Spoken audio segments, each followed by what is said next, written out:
Hey guys, welcome to Electronic Dance Money, your number one business resource for making money as electronic musicians and producers.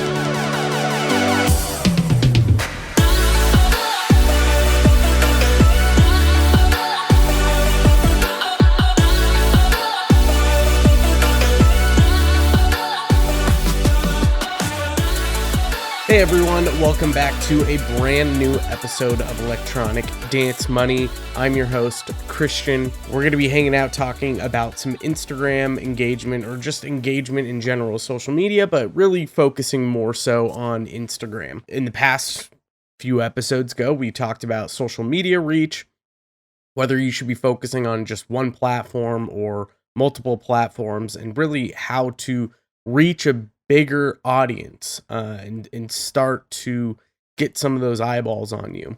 Once you start getting that audience, though, there's a process you need to go through to try to get them engaged with what you're doing in your content. Now, depending on how you go about this, or even sometimes how you go about getting the reach and reaching the right audience, depending on how you go about that, they may already start engaging with you. But if you feel like people still aren't engaging, or you just don't know how to get others to engage, then this is going to be kind of the perfect introduction episode into how to get that audience to really start engaging with your content. And also, this kind of ties into that episode on social media reach, because this is not only just going to get people engaged with your content, but you're going to reach more people as well. So it's kind of a double whammy here. As some of you know, I do have an episode on shadow banning and what that looks like in my own personal experiences with shadow banning. For those of you who don't know, I've been under the impression that my account was shadow banned for the use of using the hashtag EDM. For those of you who are EDM producers, I strongly suggest you don't use that hashtag. It is still a banned hashtag in some sense of the term. If you go on different hashtag research websites, they'll claim that it's not a banned hashtag. But if you go look up the hashtag, depending on what device you're looking it up on, for Android users, if you look it up, you'll probably just get a white screen with no posts. If you look it up on your desktop or laptop, you'll probably see the top 9 most popular posts with it, but you can't scroll through anything else. You can't look at recent.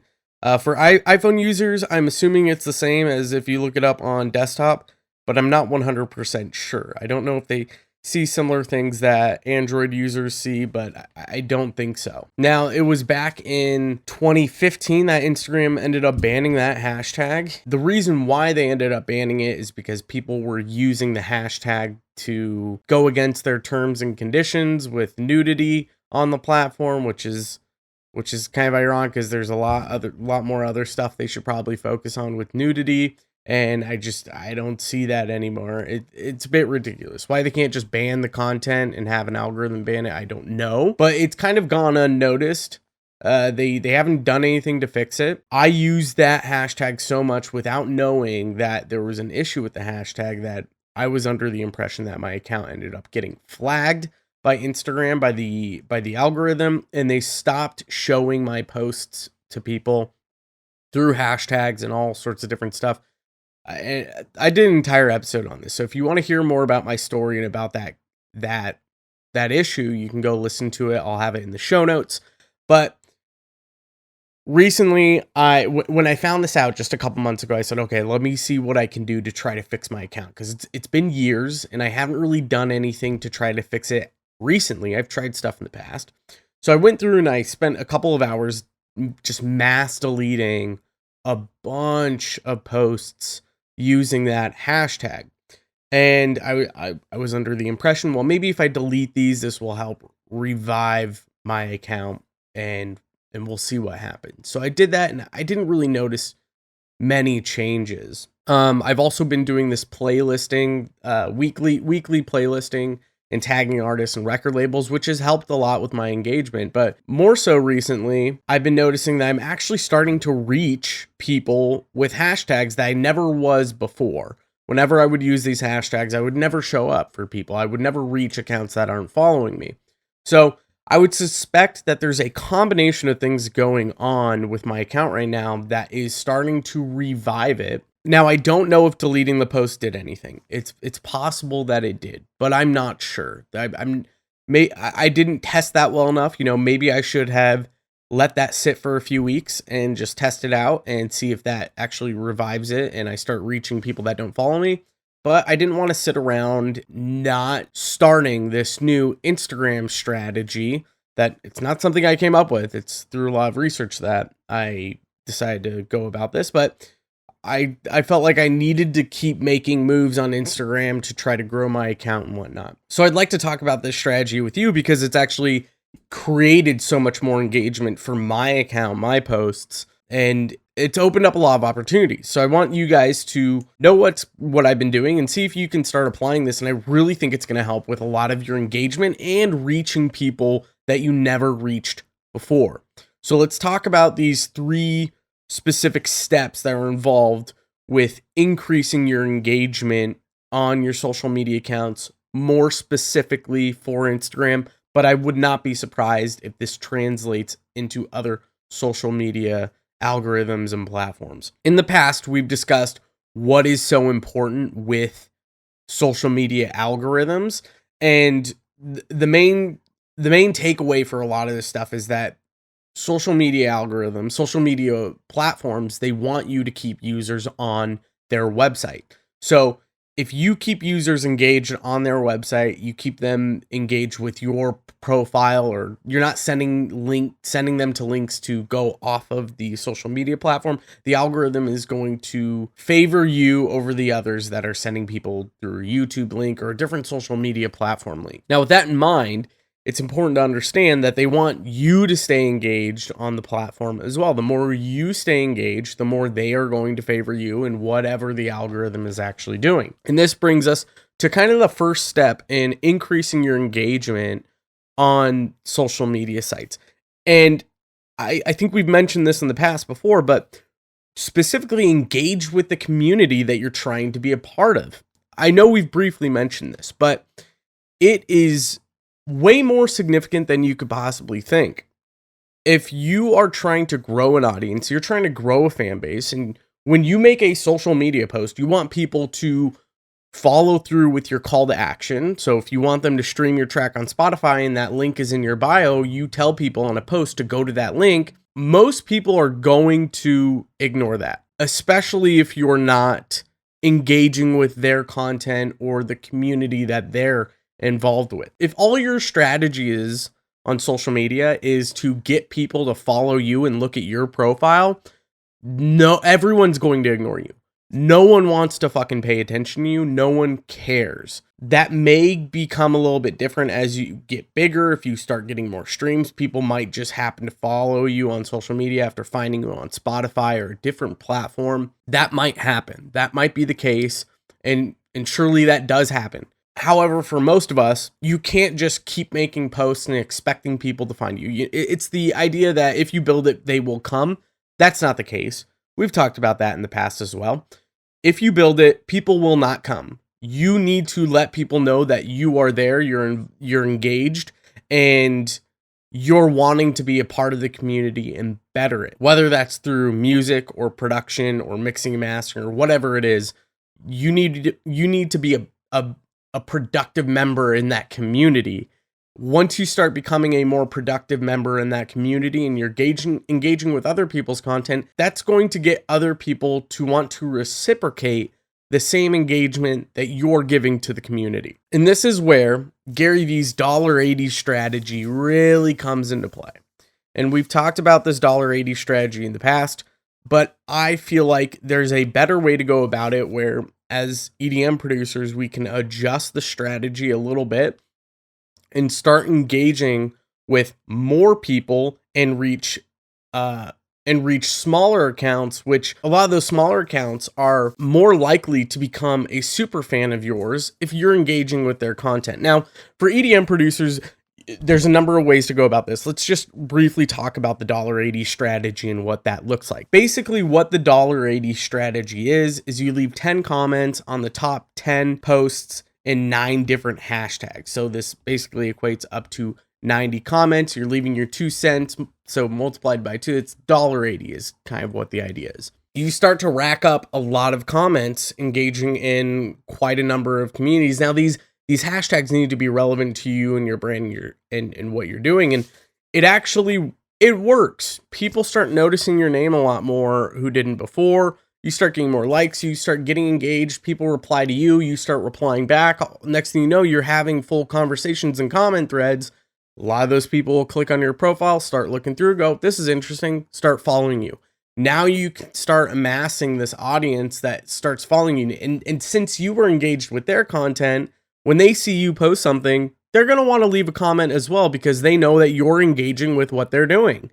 So now you've got the engagement that you're looking for. You're reaching more people, you're reaching new people, and they're starting to follow you and be engaged with you. Now, to take this idea a bit further, yes, it helps to comment on those top 9 posts within that hashtag, but a lot of the times those accounts can be really big, or there's a lot of people engaging in that content. And so not always will people pay attention to you, like your stuff, comment, reply or whatever. So we can take this a step further. And instead, I think it's best to maybe find 1 or 2 hashtags, go into the most recent posts and find about 3 to 5 in each hashtag and comment on those. Now, it's going to be much less than the 80 comments that you're going to leave, or I should say 90 comments that you're going to leave on the top posts in these top 9 hashtags. And that's okay. Really, when you're looking at the top 9, if you're doing over 90 comments on 9 different hashtags in the top posts, you're getting the reps in more than anything. It's very easy to flip through those. You can do it all within 10 minutes. It takes no time to go through one hashtag and do 10 comments. However, it's a lot more difficult to go into recent posts and find ones that you enjoy, you can engage with, whether it's a producer or a fan of music. And a lot of the times, those most recent ones it's going to be a plethora of different people, smaller artists, medium artists, big artists. When you get to those smaller and medium artists or those smaller medium accounts that are just fan accounts, it's going to be people that probably aren't engaging a ton. So when you engage with their content, they're going to reciprocate that much more. They're going to be excited that other people are engaging with their content. It's important to keep in mind that you should only engage with content you want to engage with too. It's not a numbers game with this strategy when you're going into the recent posts. Really what it is you're looking for people that are either your ideal client or your ideal fan or someone you might want to work with. Someone who you actually are interested in, because you don't want to just leave these bullshit comments and engage with people that you don't actually give a shit about or that you're just trying to use. That's not what the point of this is. The point is that you're trying to get engaged in a community of individuals who are also wanting to engage in this community and build some sort of audience or share something with people that provides value. So playing the numbers game on the top 10 posts in 9 different hashtags, very easy. You can get those reps in. It gets you in front of people, but going into those recent posts, you can engage much more and get more personal with those people. Now, this takes us over to step 2, which is actually starting conversations with some of these individuals. Now, my rule of thumb is I'll leave comments on people's posts and I'll engage with their content. And I try to be as thorough as possible as I can. And if they reciprocate that with me or they reply to my comment basically, and they engage back with me in a meaningful manner, usually that's when I'll DM them because I'd like to start nurturing the relationship. I'd like to start talking with them more and getting to know who they are as a person because I'm interested in what they're doing. I like for me, it's a lot of producers and artists, and being engaged with those producers or artists is very valuable to me because I have a playlist, right? I want to find new, interesting content. And I've been able to do that a number of times where producers release new music right before I was starting my playlist search. I was like, sweet, I can add this to the playlist. Not only that, getting to know who they are and becoming more personal with these artists allows for that relationship to extend beyond just a comment. More than likely, we'll follow each other. And when they see my content pop up, they're probably going to want to engage with that content as well. Now we get this like real life engagement going on where it's not just some spam bot that's posting promote your track here with fire emojis, right? It's an actual human we know. It's now becoming a friendship, and that person wants to engage with that.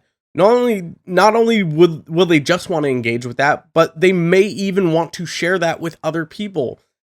And this is where we start building a foundation for a true fan base and super fans of people who are going to want to share our content. They want to engage with what we're doing, and we establish our own community.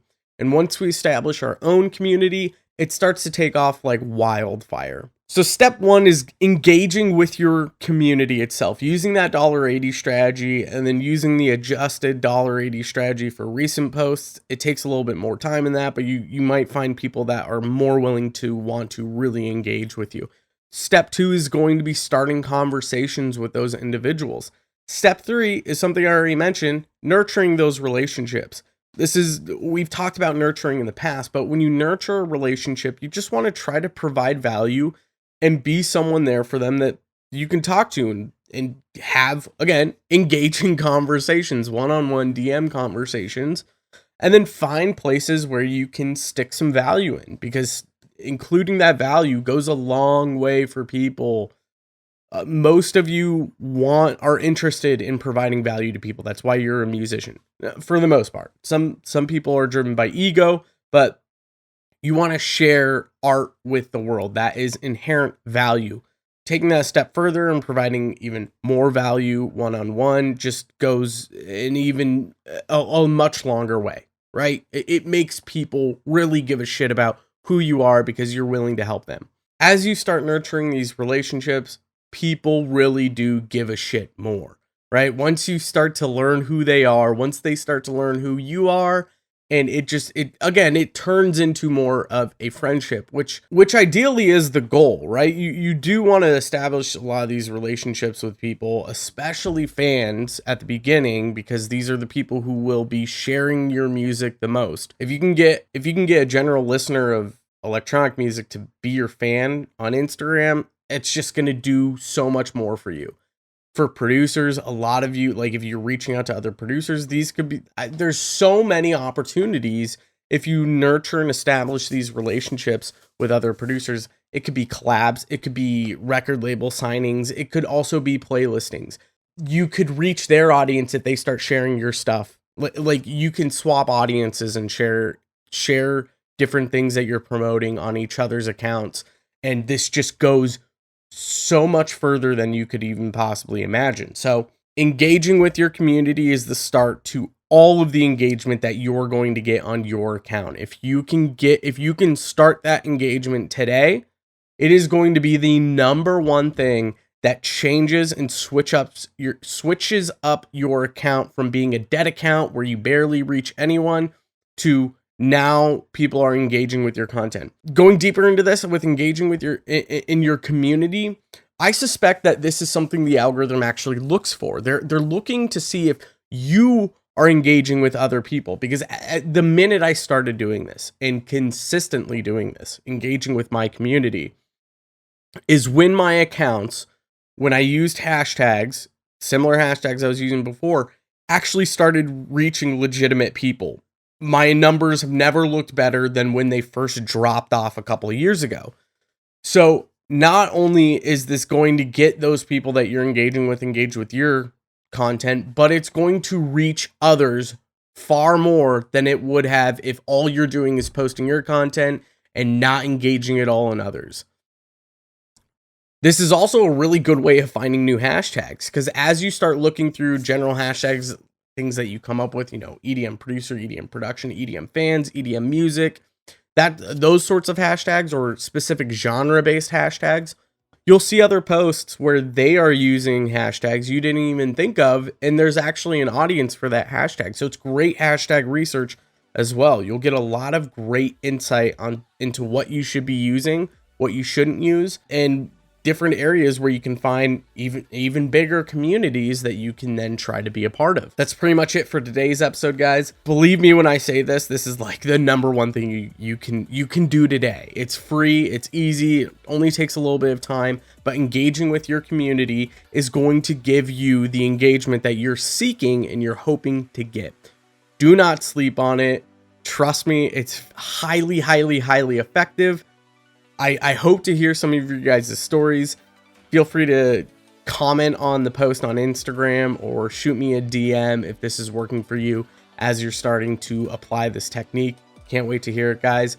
Check out the show notes at enviousaudio.com/episode 77. I had to postpone what this original episode was going to be with a buddy of mine I'm interviewing, but I've got 2 interviews coming up next week. So the next 2 episodes are going to be some just amazing episodes with some great guests. I'm super excited to share it with you guys, and I'll talk to you guys next time. Take care.